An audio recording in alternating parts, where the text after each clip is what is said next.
Hi, friends. That's the time for our bedtime stories.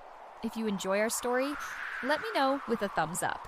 Also, if you haven't subscribed yet, please consider subscribing so you don't miss out on future bedtime stories. So, without further ado, let's dive right in. It was a harsh winter in the Himalayan foothills, the kind of winter that bites deep into your bones and makes your eyelids heavy with the chill. The mountain wind, biting and cold, howled through the valley, whispering tales of snow and solitude. In a small village nestled amidst the lower slopes, a young boy named Tenzin shivered in his simple home. The wind seemed to mock his feeble attempts to block it out with blankets, seeping through the cracks in the walls and making companions with his fears. Tenzin's grandfather, a man as weathered and stoic as the mountains themselves, sat beside him. In his deep-set eyes, though, Tenzin saw not just wisdom, but also a flicker of worry. Finally, when the wind's lullaby became unbearable, his grandfather spoke. "We must go," he said, his voice gruff but kind. "The temple may offer some respite." Though Tenzin didn't fully understand his grandfather's worries, he knew that the temple, perched atop the hill overlooking their village, was a place of comfort and solace. Still, as they stepped out into the maelstrom, Tenzin wanted to curl back into the safety of his blankets. The wind clawed at him, threatening to tear his breath from his lungs. Each step was a battle against the elements, and Tenzin felt himself shrinking under their relentless assault. Just when he thought he could go no further, they reached the temple. Inside, a comforting warmth radiated from the hearth, chased away the biting wind and replaced it with the scent of burning incense. As Tenzin huddled near the fire, sipping hot tea, he listened to the wind's mournful song outside. It sounded less like a threat and more like a lonely cry. His grandfather, after making offerings to the spirits, turned to him and said, "Tonight, we stay here. The storm is a hard one, and you must learn to endure." As the night wore on, Tenzin watched the flames dance, creating phantoms in the shadows that seemed to mimic his fears. Yet with each passing hour, he felt a new strength rising within him.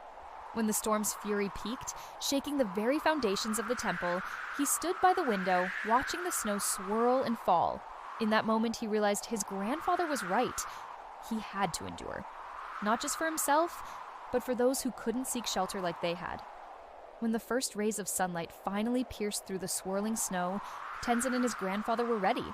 They stepped back into the chilling embrace of the mountain winter. But this time, as they walked, they did so with purpose. Tenzin's small hands were now tightly clasped around a prayer flag, its vibrant colors fluttering in the wind.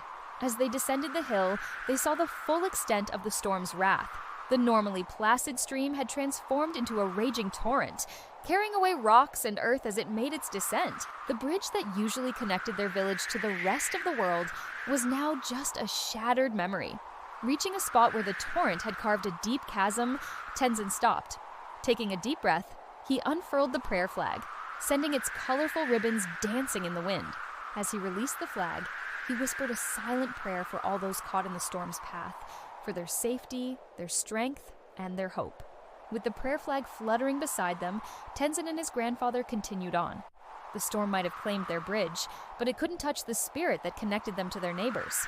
As the days passed, the villagers worked tirelessly to repair the bridge, their determination fueled by memories of Tenzin's prayer flag.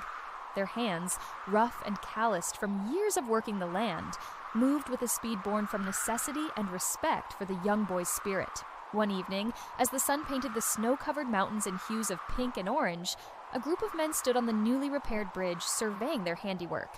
In their midst was Tenzin, no longer a small boy, but a young man whose eyes held the wisdom of the mountains.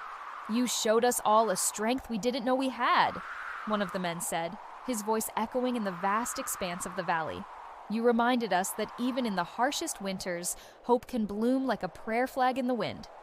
Tenzin, touched by their words, looked out at the mountains. The winter chill was still there, but now the wind seemed to whisper a different tune, one of resilience, courage, and unity. The storm had passed, leaving behind not just a repaired bridge, but a community strengthened by shared hardship and unwavering hope. And as the prayer flag fluttered in the gentle evening breeze, Tenzin knew that the true spirit of winter lay not in the cold, but in the strength that blossomed within them all. Thank you for listening. If you enjoyed this story, let me know with a thumbs up.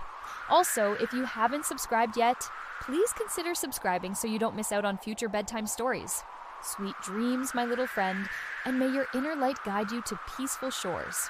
Until next time.